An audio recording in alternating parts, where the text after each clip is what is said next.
Good morning and welcome to Our Issues Milwaukee. I'm your host, Andrea Williams. Coming up on January 19th, cities across America will celebrate the birthday of the legendary civil rights leader, Dr. Martin Luther King Jr.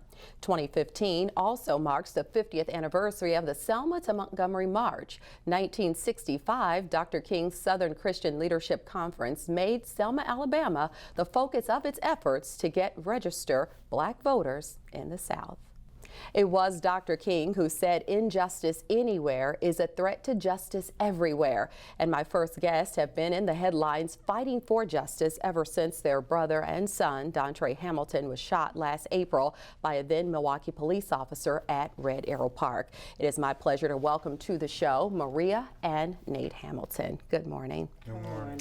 And it wasn't long ago that you both were here, so again, welcome back to the show. And a lot has happened since you were last here. Let's start off talking about Milwaukee County District Attorney John Chisholm's decision not to charge former Milwaukee police officer Christopher Manning with Dontre's death. To me, it was what we've been seeing across the nation. It was hurting to go through that experience because we've seen Dontre as an individual who was doing nothing wrong, who they say the officer didn't follow procedures and policy, but he had the right to use excessive force in killing him. So, you know, we thought it should have just been a no-brainer to charge the officer. So to have to go through that is kind of, you know, a dramatic stage of our lives, which we're not trying to accept it.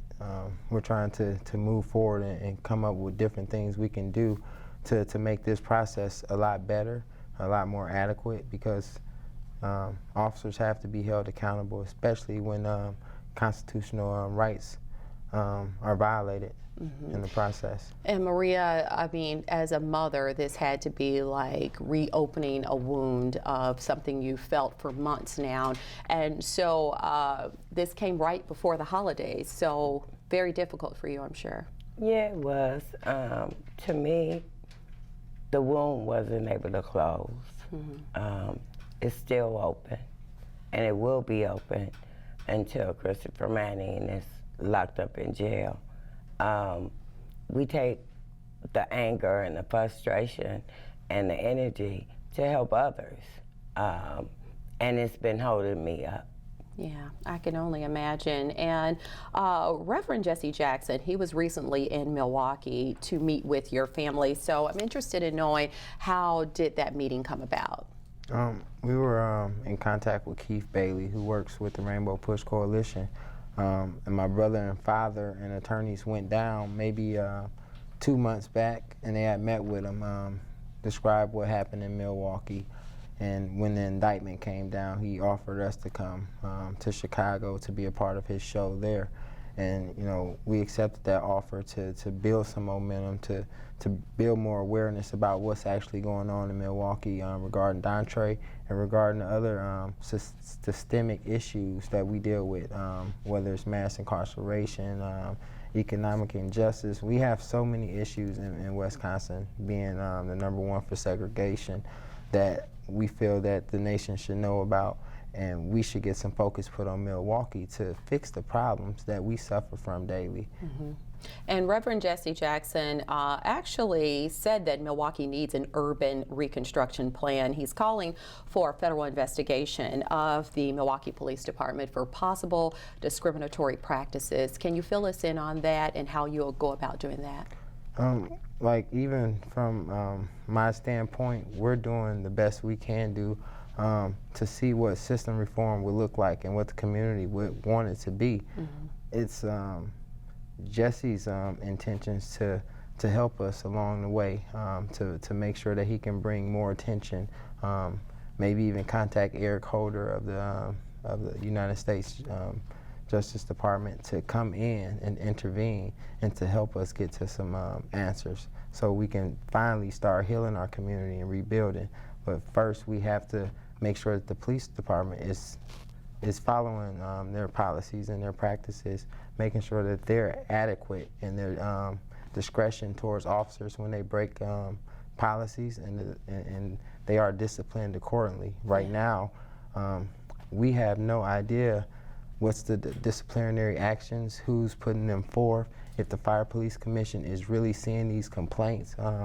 Right now, we just think it's just pushed under the door, and we want to make sure the public is aware of what's really going on. Yeah, and I think it's important for the entire public to understand that what you're doing is not anti-police. You are basically asking people to be accountable for their actions regardless of what position they may be in. And I think that this has shed so much light on things that have been issues in this community for a very long time. So you recently had said that that you are the new leaders of the civil rights movement and that you will continue to fight and stand up. You said that right there on the steps of the federal courthouse, and a powerful statement indeed. Explain what you meant by that. You know, I've looked at my community, other communities, just not do nothing, not take charge, not understand what elected officials are really there for. They're there for the people. They're there because they are concerned about individuals in the community. And if we allow them to be elected and not put forth the best efforts into making sure we strive as a community, then we will have a problem. So we have to stand up at all times. We just can't stand up at voting time. We just can't stand up when someone gets killed. We have to stand up throughout and make a consistent demand for the community to be rebuilt, for the community to be able to be self-sufficient, for jobs to become available.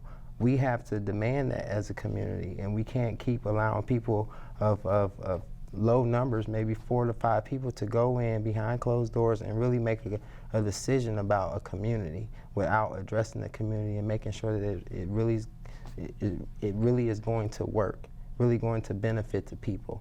There's things right now that's taking place. You know, you look at the streetcar. It's basically $123 million going into the downtown area. Is that going to benefit the black community? Is that going to get them to work out in Menominee Falls in the Brookfield area? No. We need things that's going to get people to work. We need things that's going to educate people on how to work, how to be responsible, how to be in the knowing of maintaining a good and adequate job. And right now we need to look into placing money into our community to build. And it's the black community that really needs help. It's the Latino community that really needs help. It's not the white community that really needs help. It's these other communities, and if they don't address these communities, then it makes an issue for the white communities, for the Asian communities, because crime is not just because of killing. It's because of the injustice all around the board, whether it's wages, whether it's housing, whether it's state funding. Like, it's an injustice throughout, and we have to notice, recognize, and go with these to their doorsteps with a good reason and a change at hand, so we can present them with the change for the people. Yes, and Maria, did you realize that your sons had this fight in them? I think it really goes to show how much they love their brother, and now this has become an even bigger fight for all of the issues that you just talked about. Did you know your sons had this in them? Yeah, I did, because me and my husband raised them to be one. If one get in trouble, all three of them are in trouble. If one needed help, all of them worked to go out and help his brother. Nate is passionate about helping our community. It's not because of Dontre's death. He's just a concerned individual. And Dontre's death woke us up to the society and the community that we're living in. And it's horrible. It's horrible. We were people that went to work. If it didn't affect our family, we weren't involved in it. And to have Dontre die in that park, it made it about community. It's not just my family. my family have expanded through this journey, and we're going to continue to keep on spreading, helping different mothers, helping different families, and rebuilding our community. Mm-hmm. And you actually are co-founder of the Coalition for Justice, and anyone that's interested in finding out all of the different things that are taking place, because you're constantly doing things, whether it's community forums or going to the police and fire commission meetings, you are staying on top of everything to make sure that what you started out to do will work out in your favor. Right.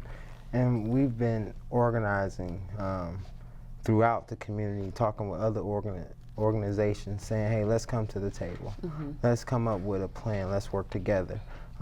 Because we all want the same thing, whether it's in the left side or the right side. Right. We all need to end up in the middle.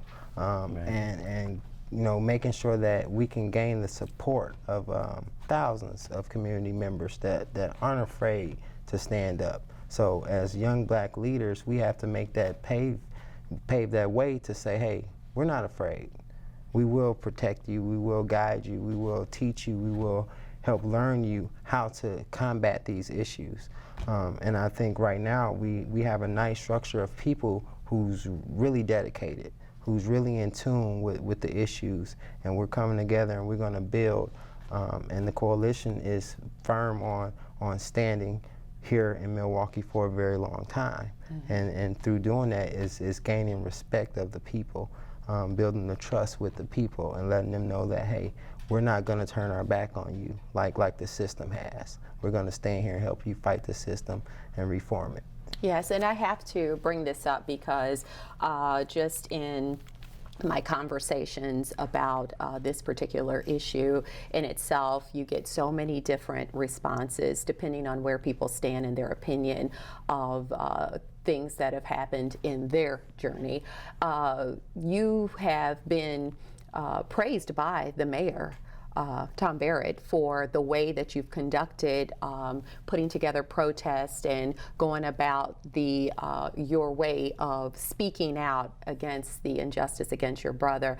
But there was that one particular protest that ended up on the freeway, and that is what people continue to hang on to and turn this into a negative scenario. What are your thoughts? What happened that day that was so different from the other protests that you had been doing? Right, and I feel like there was no difference because what we've been doing as protesters, as supporters of Dontre Hamilton and of injustice, is being disruptive in a way. We haven't been violent, but we have been disruptive. Taking over 1st District is a disruptive approach. Walking down both sides of the streets downtown is disruptive approach.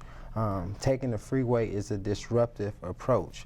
And taking the freeway was done because we have to show as people that, you know, we have to sacrifice. Sometimes we just have to sacrifice to bring greater awareness to these issues. Now, 74 people got arrested. Now, thousands of people know about these issues, and maybe out of them thousands, 500 has a heart who believes in the issues that we're fighting for. We're not going to win everyone's over, and we understand that, but it's some people that really need to understand the issues that we're facing here in Milwaukee, and they don't get it when we just be nice and polite and passive of these things that happen to us. So sometimes you do have to go to a different level. You try to be safe. We try to make sure that we be safe as possible.